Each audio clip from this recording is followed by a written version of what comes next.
오늘도 계속해서 산상수훈 말씀을 이어가겠습니다. 지금까지 우리는 신령이 가난한 자, 애통하는 자, 온유한 자, 의에 줄이고 목마른 자에 대해서 살펴보았습니다. 이것은 바로 하나님과 자신과의 관계에서 말하는 하나님의 그 백성된 자로서의 성품이라 그랬지요. 오늘은 긍휼히 여기는 자에 이어서 마음이 청결한 자, 두 가지를 우리가 오늘 말씀을 통해서 이 말씀의 의미가 무엇인지를 우리가 알아볼 텐데요.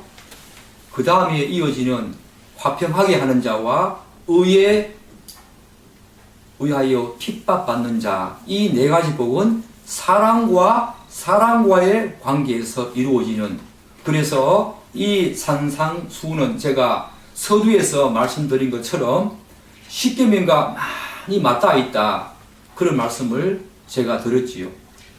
그 모세가 시내산에서 하나님의 율법을 받았던 것처럼 이제 가나안 땅에 들어가서 이방인과 전혀 다른 그런 삶을 살아야 할 그 백성들에게 하나님의 율법을 주심으로써 그들의 정체성이 어떠해야 하는가, 그들의 그 품성과 속성과 기질이 어떠해야 하는가에 대해서 말씀해 주신 것처럼 오늘 이 산상수훈도 예수님께서 산에 올라가셔서 이제 은혜로 하나님의 나라에 들어온 하나님의 백성들, 그들의 품성이 이미 이렇다라고 말합니다. 이미 예수를 믿고 그분을 나의 구세주로, 나의 왕으로, 나의 주인으로 모신 사람의 품성은 이미 이렇다라고 이야기를 하는데, 오늘은 사랑과 사랑과의 관계에서 이루어지는 그런 두 가지 성품에 대해서 알아보도록 하겠습니다. 여러분, 그렇다면 십계명과 팔복은 왜 이런 구조를 띠고 있을까? 여러분 궁금하지 않습니까? 우리의 신앙은 1차적으로 누구와의 관계입니까? 우리의 신앙은 1차적으로 하나님과 우리와의 관계지요. 하나님과 자신과의 관계, 거기서 신앙을 출발합니다. 그 출발점이 바로 하나님과 자신과의 관계지요. 그럼에도 불구하고 성경은 거기에 머물지 않아요. 성경은 우리 신앙이 하나님과의 관계가 회복되어지면 그 하나님과의 관계에서 머물지 않고 그것을 기초와 바탕으로 해서 곧 사랑과 사랑과의 관계, 다시 말씀드려서 세상으로 나아가는 그런 모습을 굉장히 강조를 하지요. 정말 그래서 믿음의 선진들, 참된 신앙을 가진 사람들은 바로 하나님과 이 관계, 이뿐만 아니라 사랑과 사랑과의 관계에서 딱 균형을 잃지 아니하고 바로 딱 균형을 잡고 있는 그 신앙이 참된 신앙이에요. 하나님과의 관계가 좋은데 사랑과의 관계가 안 좋다, 그것은 거짓입니다. 그것은 가식적입니다. 사랑과 사랑과의 관계가 좋은데 하나님과의 관계가 안 좋다, 그것도 마찬가지입니다. 신앙은 그런 것이 아닙니다. 먼저 하나님과의 관계가 회복되어지면 반드시 사랑과의 관계로 회복되어지는 그런 어떤 관계로 나아간다, 그렇게 성경은 이야기를 하고 있지요. 오늘부터 살펴볼 또 다른 네 가지 복은 앞에서 살펴본 네 가지 복에서 대전환이 이루어지는 내용입니다. 바로 하나님을 향한 사람의 자세와 지금까지 태도에서 사랑과 하나님과의 관계를 다루는 그런 어떤 내용에서 사랑과 사랑과의 내용으로 대전환이 이루어지는 그런 어떤 국면이 달라지는 부분이 오늘 시작이 뭐냐 하면 긍휼히 여기는 자는 복이 있나니, 여기로부터 시작되어지는 것이요. 이제 하나님과의 관계가 회복되어지면 다시 말씀드려서 하늘로부터 새로운 생명을 받아서 거듭난 사람, 정말 다시 태어난 사람, 중생한 사람, 구원을 받은 사람은 사람과 사람과의 관계도 회복되어지고, 더 나아가서 사람과 또 무엇? 모든 피조물과의 관계, 모든 자연과의 관계도 회복되어진다. 이렇게 말하는 것이 기독교의 원리고 바로 성경의 원리입니다. 기독교는 하나님과 사람과의 관계에 머무는 종교가 아닙니다. 그런 면에서 가톨릭의 수도원 제도는 비성경적이지요.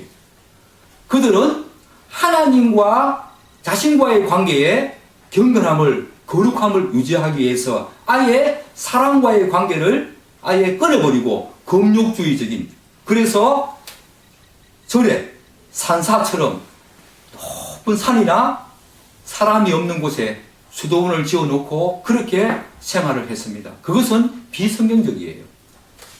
어떤 신학자는 기독교는 시장 종교다 이렇게 말합니다. 기독교는 사람이 있는 곳에 항상 존재했던 이 교회 역사를 보면 기독교는 사람을 한 번도 떠난 적이 없는, 사람과의 관계에서 한 번도 기독교는 떠나본 적이 없는 종교다 이렇게 이야기를 합니다. 저도 여기에 전적으로 동의합니다. 사람과의 관계가 그만큼 중요하다는 거예요. 기독교는 무엇이 된다, 영어로 말하면 being, 어떤 존재, 우리가 하나님을 믿음으로써, 예수를 믿음으로써 어렵다 칭함을 받고 구원을 받은 존재, 그래서 하나님의 백성, 하나님의 어떤 자녀된 그런 존재로 그냥 머물지 아니하고 반드시 한 걸음 더 나아가서 행위, doing, 바로 칭의에만 머물지 아니하고 바로 성화, doing으로 반드시 나아갈 것을 요구합니다. 바울의 서신들, 모든 서신들을 보면요, 항상 하나님과 하나님이 어떤 분이신가, 그분의 존재와 또 사람이 어떤 존재인가, 우리 사람의 존재를 먼저 말합니다. 그러고 난 다음에 하나님과 사람과의 존재를 먼저 말한 다음에 반드시 명령법으로 해서 그러므로 너희들은 어떻게 하라 이렇게 나갑니다.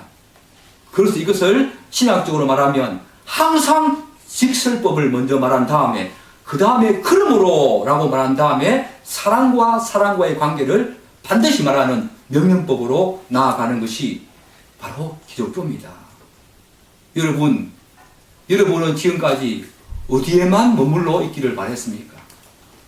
바로 베드로가 그랬지요. 베드로가 저 변화산에서 예수가 변한 모습을 보고 예수님께 여기가 좋사오니 여기에 세 개의 집을 짓고 여기에 머물고 싶습니다 라고 말했지요. 그렇지 않습니다. 베드로는 기독교를 오해했지요. 기독교는 그런 종교가 아닙니다. 기독교는 반드시 하나님과 사람과의 관계가 회복되어지면 반드시 사람과의 관계에서 회복되어짐을 말하고 사람과 사람과의 관계에서 그들과 부딪히면서 어떤 갈등이 있든 어떤 시기와 질투가 있든 많은 죄악들이 머무는, 많은 죄악들이 그렇게 창궐하는 이 세상이지만 이 세상에서 하나님의 자녀됨을 드러내도록 그렇게 살아라고 요구하는 것이 반드시 우리에게 요구되어지는 기독교의 원리입니다. 비잉이 아니라 존재 그 자체, 우리가 하나님의 자녀된 신분을 가지고 있고 하나님의 자녀된 지위를 갖고 있지만 비잉, 존재 그 자체에 머무는 것이 아니라 반드시 두잉은 사람과의 관계로 나아가서 반드시 거기서 사람과 부딪히면서 살아라. 그래서 하나님을 드러내는 종교가 바로 기독교지요. 그래서 예수님께서는 은혜로 하나님의 나라에 들어온 모든 하나님의 백성들에게 하나님과 사람과의 관계에 대한 품성, 그것들의 속성, 기질을 말하고 난 다음에 오늘부터 사람과 사람과의 관계에 대해서 그런 하나님의 백성들이 가지게 되는 사람과 사람과의 관계에서 가지게 되는 품성과 기질과 속성이 무엇인가에 대해서 오늘부터 이야기를 하고 있지요. 우리 7절 한번 읽어보겠습니다. 시작. 긍휼히 여기는 자는 복이 있나니 그들이 긍휼히 여김을 받을 것이며. 여기서 긍휼히 여긴다, 성경에 굉장히 많이 나오는 낱말 중에 하나지요. 긍휼히 여긴다. 마음을 다하여서 타인을 불쌍히 여기고 아끼고 사랑하는 마음, 그게 바로 긍휼히 여기는 마음입니다. 마음을 다하여서 타인을 불쌍히 여기고 아끼고 사랑하는 마음. 예수님께서도 모든 병자를 고치시고 어떤 사람을 구원하실 때마다 그 앞에 항상 예수님께서 그들을 불쌍히 여기셨다, 그들을 긍휼히 여기셨다라는 말이 항상 나와요. 그런 마음을 가지고 예수님께서 병자를 고치셨고 구원을 베푸셨지요. 그런데 오늘 말씀에 보면 누가 긍휼히 여기는 자가 될 수 있습니까? 바로 하나님 앞에서 심령이 가난한 자, 그렇게 고백하는 사람이 다른 사람을 향해서 긍휼히 여기는 마음을 가질 수 있어요. 제가 예전에 말씀드렸지요. 심령이 가난한 자, 이 하나님과의 관계에서 심령이 가난한 자는 사람과 사람과의 관계에서 첫 번째 복인 이 긍휼히 여기는 자, 이것과 깊은 관계가 있다 그랬지요. 심령이 가난한 자가 바로 사람과 사람과의 관계에서 긍휼히 여기는 자가 됩니다. 왜냐하면 심령이 가난한 자, 뭐라 그랬습니까? 자기 심령이, 자기의 영이 모든 것이 다 파산당한 그런 사람처럼 하나님께 아무것도 자랑할 것이 없는, 완전히 파산당한, 완전히 거지가 된, 하나도 가진 게 없는 그런 영적인 가난 그 자체, 그 속에서 자기 내면에 여기저기를 둘러봐도 아무것도 하나님께 자랑할 것도 없고 또 내밀 것도 없는 어느 것 하나 하나님께 들이대면서 하나님 이거 제가 잘하는 거잖아요, 이거 칭찬해 주세요, 그런 것들이 하나도 없는 그런 영적인 가난함 그 자체가 바로 심령이 가난한데, 이런 자는 하나님의 은혜 없이는, 그분의 도움이 없이는, 그분을 의지하지 않고는 도저히 살아갈 용기가 없는 사람, 이 사람이 심령이 가난한 자 그랬지요. 이런 심령이 가난한 자에게 임한 하나님의 구원은 자신의 공로입니까?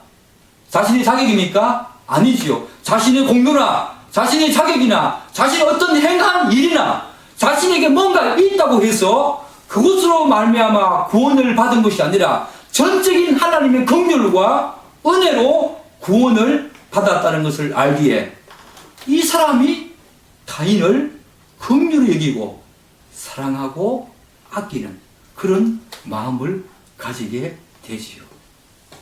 같은 처지에 있는 사람이 같은 처지에 있는 사람을 더 잘 이해할 수 있다는 말이 있습니다. 동병상련이지요. 가난한 자가 가난한 자를 더 잘 이해하고 더 많이 돕는 모습을 우리가 보게 됩니다.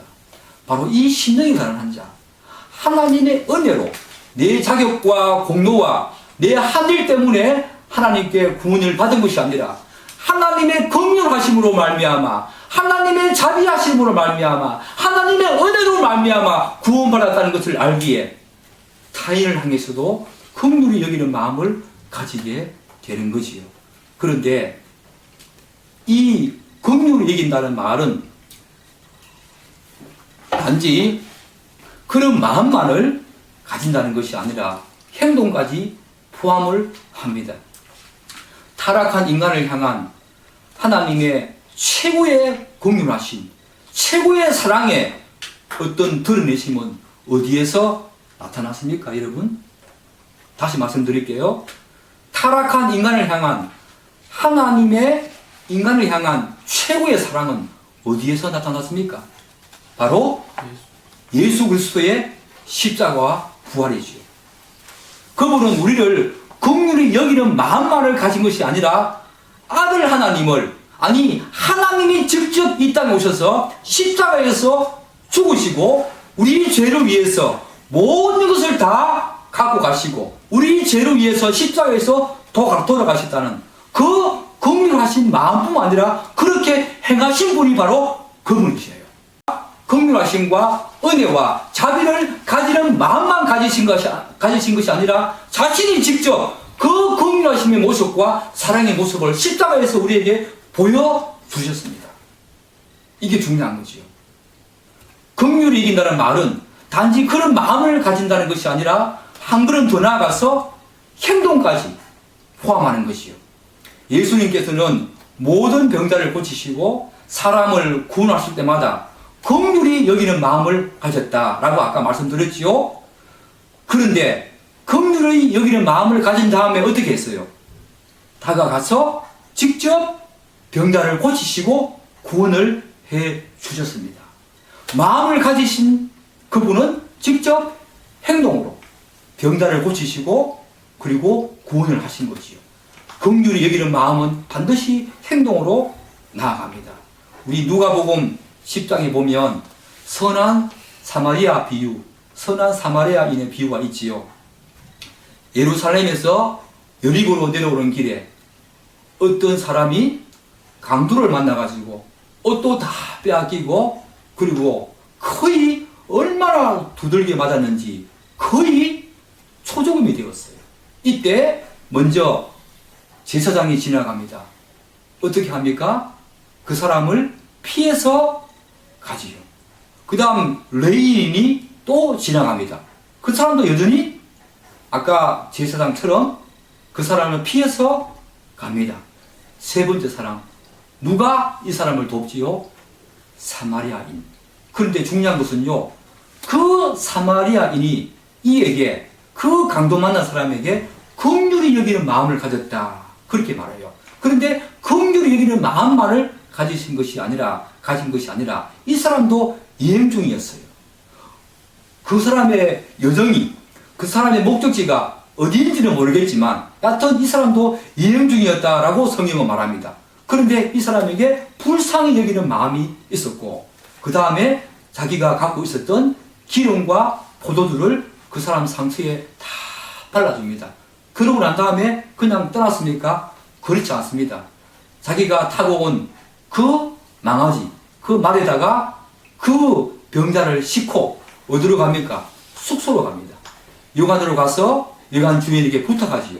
내가 바빠서 곧 올 텐데, 내가 바빠서 어디를 갔다가 올 텐데, 만약에 이 사람에게 더 필요한 돈이 있거든, 내가 다시 이 여관에 와서 당신에게 내가 모든 것을 지불할 테니 이 사람을 극진히 대접하고 그 상처를 낫게 해 주십시오 라고 말합니다. 여러분, 이 사람이 바로 긍휼히 여기는 마음을 가진 사람이에요. 우리는 단지 마음만을 갖고 있는 것이 아니라 행동으로. 긍휼히 여긴다는 말은 뭐냐면 마음과 함께 행위가 함께 포함된 굉장히 중요한 말이죠. 여러분, 타인을 긍휼히 여기는 사람은 그러면 복을 받은 사람이라고 말하는데 오늘 왜 그렇다고 말합니까? 그들이 긍휼히 여김을 받을 것이기 때문이라고 이야기하고 있지요. 이 부분이 다른 여타의 어떤 복과 다른 것이 있어요. 그게 뭡니까? 다른 여타의 복은 뭐뭐 한다는 복이 있나니 뭐뭐 할 것이미요, 이렇게 계속 이야기를 하는데 이 부분이 긍휼히 여기는 자는 복이 있나니 그들이 긍휼히 여김을 받을 것이미요, 이 말이 다른 여타의 복과 다른 점이 뭡니까? 바로 긍휼히 여기는 자가 마찬가지로 긍휼히 여김을 받는다는 거예요. 앞에 말과 뒤에 말이 같다는 말이에요. 우리가 이 말의 의미를 깊이 한번 생각해 볼 필요성이 있습니다. 그 이유는 우리가 하나님의 긍휼을 우리가 끊임없이 받아야 되고 하나님의 긍휼이 끊임없이 필요하다는 것을 전제에 깔고 있어요. 긍휼히 여기는 자는 반드시 긍휼히 여김을 받을 것이요, 앞에 말과 뒤에 말이 같다. 우리는 긍휼히 여김을 받아서 이미 하나님께 구원을 받았지만 이 긍휼히 여기는 마음은요, 구원을 받는 데만 그치는 것이 아니라 우리가 이 세상을 떠날 때까지 그분의 긍휼이 계속 필요하다는 것을 이 말 속에서 우리가 찾아야 돼요. 그게 중요한 거지요. 물론 방금 제가 말씀드린 것처럼 우리는 이미 하나님의 긍휼하심, 하나님의 은혜로 구원을 받았습니다. 이것을 우리가 무엇의 구원이라 그러지요? 칭의의 구원이지요. 칭의의 구원이에요. 그러나 여러분 중요한 게 있습니다. 뭐냐면 팔복은 이미 구원을 받은 사람의 품성이에요. 이미 구원을 받은 사람의 기질이고 이미 구원을 받은 사람의 속성이고 이미 구원을 받은 사람의 품성입니다. 그럼에도 불구하고 여기서 우리가 굉장히 주의해서 이 팔복을 살펴볼 필요성이 있는데 뭐냐면 팔복은요 칭의와 성화 사이의 긴장관계에서 반드시 있다는 것을 기억해야 돼요. 이미 구원을 받았기에 이제 우리는 아무것도 안 해도 된다. 그런 것이 아니에요. 이 팔복은 이미 구원을 받은 그런 칭의, 어렵다 칭함을 받은 사람의 품성이지만 그리고 그 성화 사이에 항상 긴장관계가 있는 그런 복이다라고 여러분들이 이해하셔야 돼요. 그래서 제가 지난주에 말씀드렸지요. 구원은 시제가 몇 개 있다 그랬어요. 구원은 시제가 3시제라 그랬지요. 과거에 이미 구원을 받았다. 칭의의 구원. 너희들이 두렵고 떨림으로 구원을 이루라. 바로 성화의 구원. 앞으로 영화로운 구원에 들어갈 것이다. 라고 하는 미래의 그 영화의 구원. 이 세 가지 3시제가 바로 구원을 말하는데 그럼에도 불구하고 제가 말씀드린 것처럼 신자는 우리가 어렵다 칭함을 받고 난 다음에 하나님의 백성이 되고 그분의 자녀가 되고 그분의 아들, 딸이 다 되었지만 여전히 우리의 몸은 죄책은 사라졌지만 원죄 가운데서 죄책은 사라졌지만 여전히 우리의 몸은 죽을 때까지 죄에 오염된 그 타락한 본성으로 말미암아 이 세상의 영과 이 사단의 영과 육체의 소욕으로 말미암아 끊임없이 우리는 죄를 짓지요. 그럴 때마다 만약에 하나님의 은혜가 없다면 우리는 굉장히 위험하고 비참하고 불행한 삶을 살 수 있게 됩니다. 그럴 때마다 하나님의 은혜를 구하며 그분 앞에 무릎을 꿇고 회개하며 기도할 때에 하나님은 타인을 긍휼히 여기는 자에게 우리에게도 긍휼을 베풀어 주셔서 우리의 죄를 용서하시고 우리에게 복을 허락하시는 분이십니다. 그래서 요한일서 1장 9절은 이렇게 말하고 있어요. 만일 우리가 우리 죄를 자백하면 그는 미쁘시고 의로우사 우리 죄를 사하시며 우리를 모든 불의에서 깨끗하게 하실 것이요. 여러분들은 여러분의 죄가 여러분의 타락한 본성이 자아내는 그 죄가 있을 때마다 기도의 골방에 들어가서 예통하고 그분께 미쁘시고 어려운 그분께 여러분 죄를 다 구하면서 그분께 은혜를 구하고 있습니까? 그렇게 해야 합니다. 그렇게 해야 합니다. 우리가 칭의의 구원 이미 어렵다 칭함을 받고 구원은 받았지만 우리는 매일같이 우리의 오감각을 통해서 사단은 우리를 끊임없이 넘어뜨리기 위해서 계속해서 죄를 짓게 하지요. 그 죄가 있을 때마다 여러분 기도의 골방에서 많이 우시고 그분의 은혜를 구하는 그런 귀한 믿음의 종교를 되기를 주님의 이름으로 축복합니다. 아멘. 마태복음 18장에 보면 이런 말씀이 있어요. 이제 어떤 주인이 종에게 결산할 날이 다가와서 어떤 종이 1만 달란트 빚진 자가 이 주인에게 옵니다. 1만 달란트. 제가 계산은 안 해보겠지만 우리가 평생 갚아도 갚지 못할 아니 영원히 갚을 수 없는 그런 어마어마한 돈입니다. 그 주인이 그에게 말합니다. 너 자녀와 너 아내와 너가 갖고 있는 모든 소유를 다 팔아서 1만 달란트 이 빚을 갚아라 이렇게 말합니다. 그때 이 종이 무릎을 꿇고 그에게, 이 주인에게 간청하지요. 저를 불쌍히 여겨 주옵소서. 저를 불쌍히 여겨 주옵소서. 제가 갖겠나이다. 주인은 알아요. 못 갖는다는 것을 알아요. 그래서 그가 간청하는 것을 보고 그 주인이 불쌍한 마음을 가지고 그를 용서해주고 탕감해줍니다. 그런데 그 용서받은 그 종이 이제 나오다가 누구를 만납니까? 자기에게 100데나리온 빚진 자를 만납니다. 그 자를 보고 어떻게 합니까? 멱살을 잡고 가서 나에게 빚진 100데나리온 이걸 갚으라고 말합니다. 그때 그 집 주인의 종이 이 상황을 보고 어떻게 합니까? 이 사람을 다시 그 주인에게 데리고 가서 그 상세한 이야기를, 자기가 보고 들은 이야기를 다 말하지요. 마지막 부분에 주인이 이렇게 말합니다. 내가 너를 불쌍히 여김과 같이 너도 내 동료를 불쌍히 여김이 마땅하지 아니하냐. 여러분, 우리가 하나님의 긍휼과 자비하심과 사랑과 은혜로 말미암아 우리가 구원을 받았습니다. 그렇기에 우리는 다른 사람들에게도 반드시 긍휼한 마음이 있어야 합니다. 이 마음이 없다면 여러분은 아직까지 구원을 받은 사람이 아니고 하나님을 모르는 사람입니다. 하나님을 아는 사람이라면 하나님이 내 가운데 계셔서 성령님이 내주하셔서 그를 인격적으로 움직이는 그런 어떤 상황이라면 반드시 그 사람은 타인을 향해서 그 영혼의 불쌍함과 그 영혼의 애통함을 반드시 가지게 됩니다. 오늘 이 조국교회가 왜 이렇게 아픕니까? 왜 조국교회가 이렇게 아픕니까? 바로 이 긍휼히 여기는 마음을 많이 잃어버렸습니다.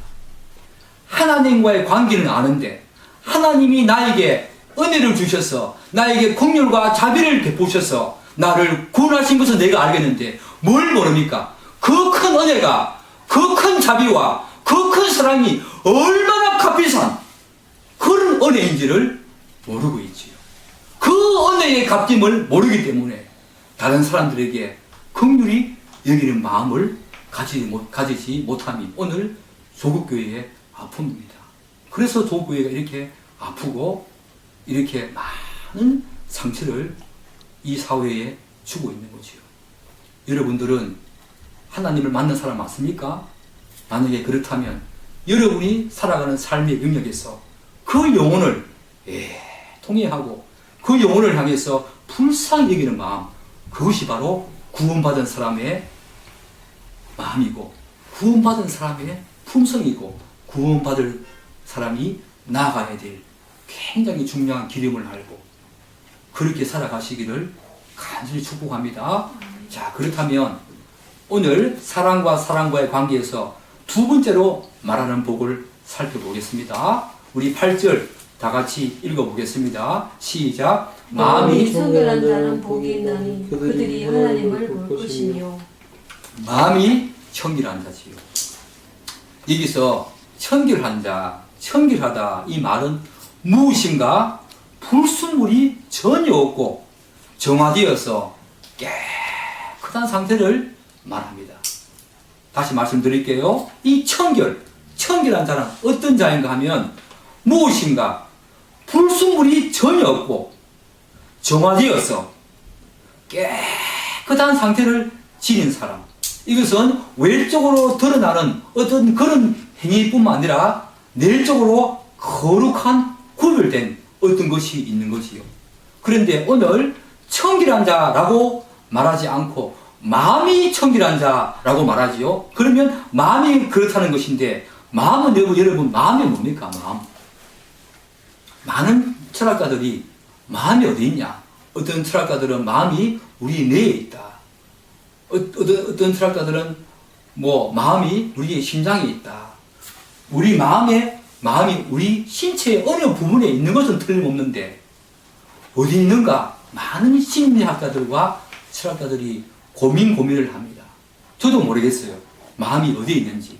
중요한 것은 이 마음이 무엇인가가 중요한데, 이 마음은 뭐냐면 우리의 마음은 인격의 요체지요. 감성과 의지를 구성하고 있는 굉장히 중요한 부분, 인격의 요체가 되는 부분, 이 마음이지요. 그래서 성경은 마음을 굉장히 중요하게 강조하고 있고요. 예수님도 마찬가지로 마음을 굉장히 중요하게 생각을 했습니다. 마태복음 22장 37절에 보면 예수님을 사랑하되 어떻게 사랑해야 되는가, 그 계명을 말씀하시는데, 내 마음을 다하고 목숨을 다하고 뜻을 다하고 이렇게 나와요. 마음이 제일 먼저 나와요. 내 마음을 다하고, 네 인격의 지성과 감성과 의지, 너 인격의 모든 요체가 마음인데 그 마음을, 인격의 모든 요체를 다 사용해서 그분을 사랑해라, 이렇게 말해요. 마음이 그렇게 중요해요. 마음, 인격의 요체인 그 마음이 어디 있는가? 여러분, 그 마음이 하나님께 있습니까? 여러분들은 세상에 있습니까? 그래서 하나님은 그 마음이 두 주인을 섬길 수 없다고 말하잖아요. 그렇지요? 재물과 하나님을. 왜요? 마음은 하나입니다. 절대로 두 마음 가지고 하나를 섬길 수 없어요. 마음이 그렇게 중요해요. 제일 먼저 마음을 언급합니다. 하나님 사랑을 말하는데 내 마음을 다하고 네 인격의 요체인 지성과 감성과 의지가 한꺼번에 연합되어 있는, 합쳐져 있는 그 마음을 다해서 하나님을 사랑하라고 말합니다. 성경은 마음을 굉장히 중요하게 생각하지요. 더 중요한 게 있어요. 사도행전 10장 10절에 보면 사람이 마음으로 믿어 의에 이르고, 여러분 얼마나 중요합니까? 사람이 마음으로 믿어서 의에 이른대요. 이 의는 어떤 의입니까? 자신의 의일까요? 아니지요. 칭이 어렵다 칭함을 받는데 마음으로 믿어 어렵다 칭함을 받는다. 얼마나 중요합니까? 그 지성과 감성, 의지, 인격의 요체인 그 중에 하나라도 죄되거나 빠지게 되면 마음으로 믿는 것이 아니지요. 모든 인격을 다 사용해서 마음을 다해서 하나님을 믿어야만 어렵다 칭함을 받는다, 이렇게 말할 정도로 성경은 마음을 굉장히 중요하게 생각합니다. 그래서 예수님께서는 당시 유대 종교 지도자들과 바리새인들과 서기관들 그 가르침과 행위를 많이 비판하시는데, 왜 비판하셨습니까? 겉으로는 어떤 신앙적인 행위를, 종교적인 행위를 하는데 그 마음이 어땠어요? 그 마음의 순수성과 진정성과 그 마음의 동기가 불순했지요. 그래서 예수님께서 그렇게 종교생활 열심히 하고 그렇게 신앙생활 열심히 하는 것처럼 보였지만 그들의 마음의 그 순수한 동기, 진정성, 그런 것들을 비판하신 거지요. 마음이 그렇게 중요합니다.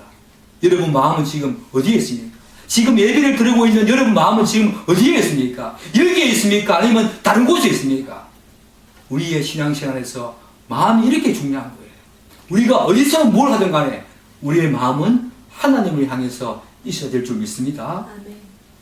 그러므로 마음이 청결한 자는, 이 청결한 자라는 말은 어떤 사람의 마음의 중심, 곧 인격의 요체인 이 마음의 생각과 동기가 불순물이 전혀 없고 정화되어서 깨끗한 사람이 바로 마음이 청결한 자지요. 그러니까 마음이 청결한 자는 사람을 대할 때 절대로 어떤 불순물이 제거되기 때문에 불순물 없이 대합니다. 즉 어떤 편견, 시기나 질투, 그리고 미움, 자신의 어떤 지적 수준, 자신의 경험으로 어떤 사람을 보지 않고 그것이 다 정화되어서 깨끗한 마음으로 다른 사람을 대하게 되지요. 겉과 속이 다른 사람이 아니라 이 마음이 청결한 자는 겉과 속이 동일한 사람이지요. 두 마음을 품지 않는 사람이라고 할 수 있겠지요. 여러분들은 마음이 청결한 자 맞습니까? 정말 불순물이 다 정화되어가지고 깨끗하고 순수한 사람, 그런 사람이 마음이 청결한 자라고 하는데, 여러분들은 마음이 청결한 자 맞습니까? 맞지요? 마음이 청결한 자, 그런 자가 되어서 하나님께 복을 누리게 되는데, 그런 자는 어떤 자가 마음이 청결한 자가 될 수 있습니까? 우리 하나님과 인간과의 관계 두 번째 복이 뭐였지요? 애통하는 자였지요. 이 애통하는 자가 사람과 사람과의 관계에서 오늘 마음이 청결한 자와 깊은 관련이 있습니다.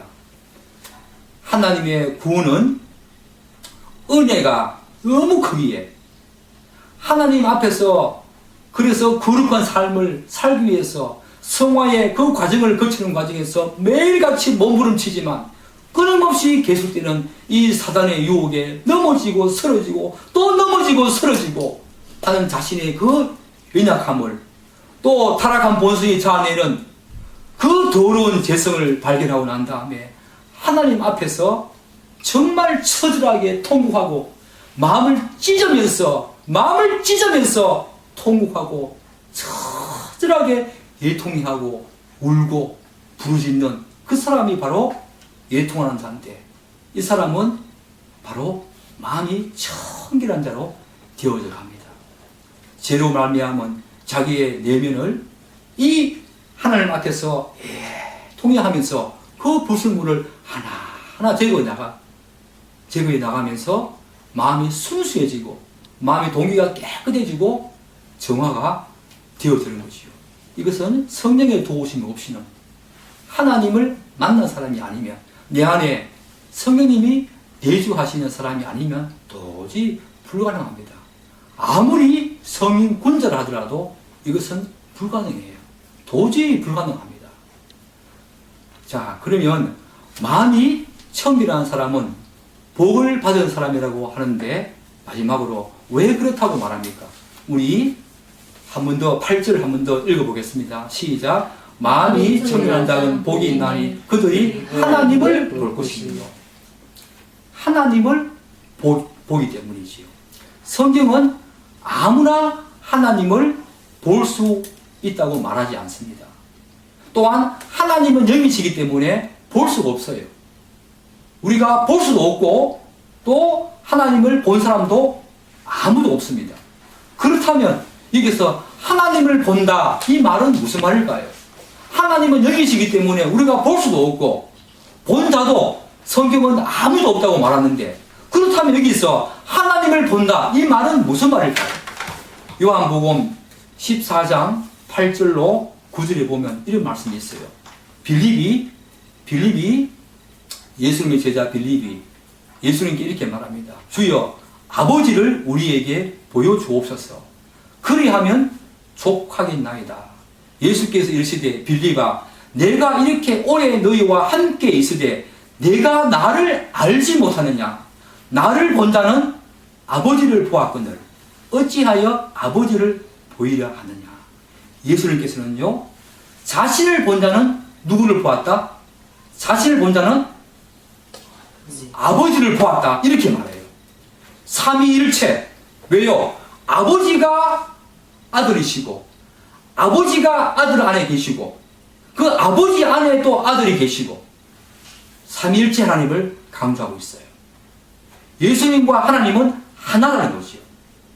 성육신은, 그래서 이 성육신은 예수님께서 이 인간의 몸을 입고 이 땅에 오신 것은 정말 중요한데, 이 성육신은 단지 예수님께서 우리의 죄를 위해서 이 땅에 육신을 입고 오신 것, 그것뿐만 아니라 그를 통해서, 예수님을 통해서 하나님을 보게 하고 한 걸음 더 나아가서 하나님 자신이 이 땅에 오신 것이 바로 성육신입니다.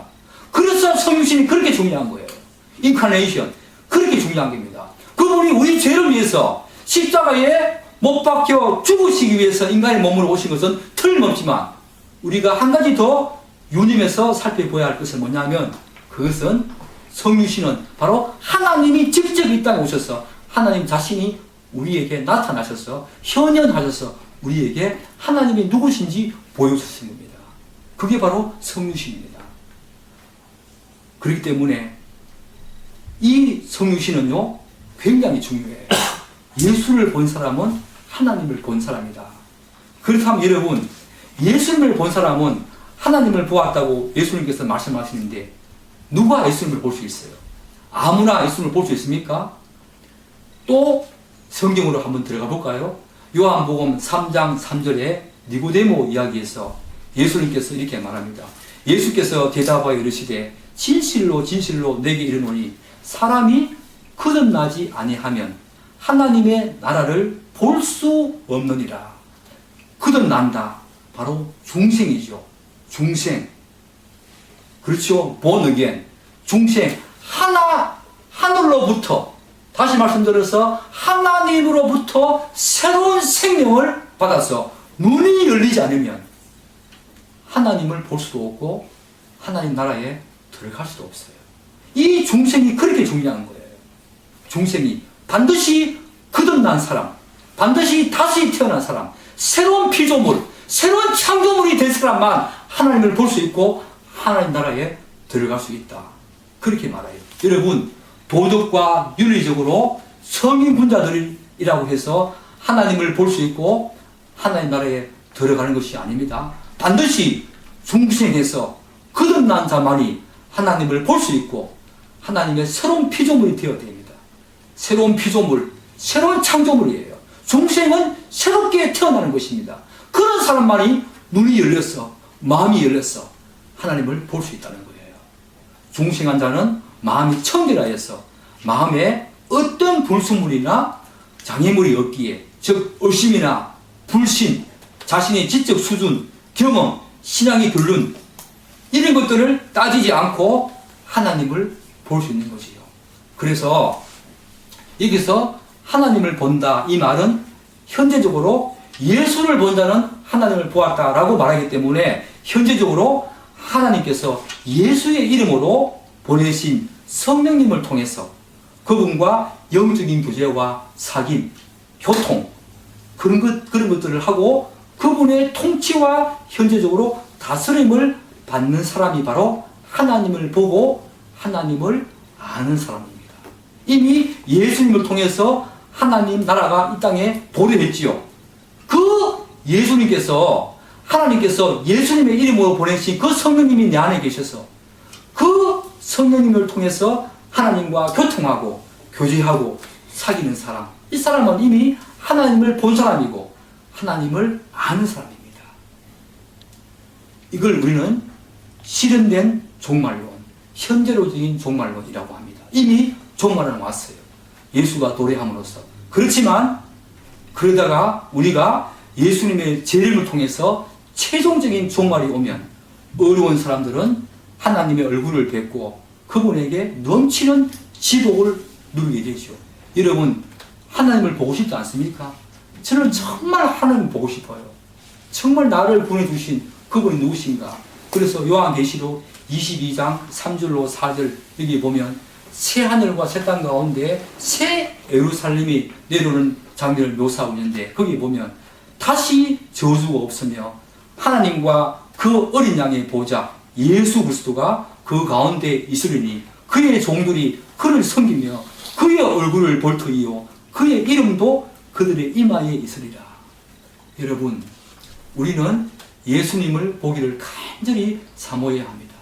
물론 내 안에 성령님이 계셔서 하나님을 지금 이미 실현된 종말론, 이미 현재론적인 종말론을 통해서 예수가 이 땅에 도래함으로 말미암아 하나님의 나라가 우리에게 임해 있지만 그분을 보는 것을 여러분 사모해야 합니다. 아멘. 우리가 영생을 누린다는 것은 영원히 그분을 보면서 그분의 입에서 떨어지는 말씀을 계속 들으면서 그분을 더 알아가는 것. 여러분, 영생은 뭐라 했지요?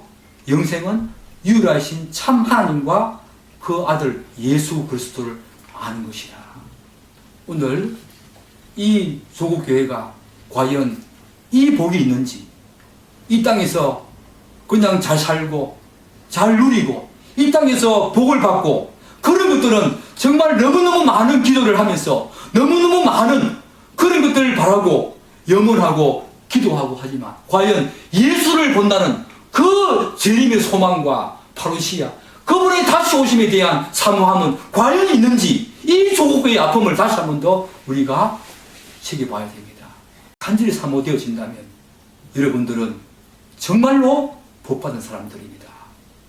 여러분 예수를 사모하십시오.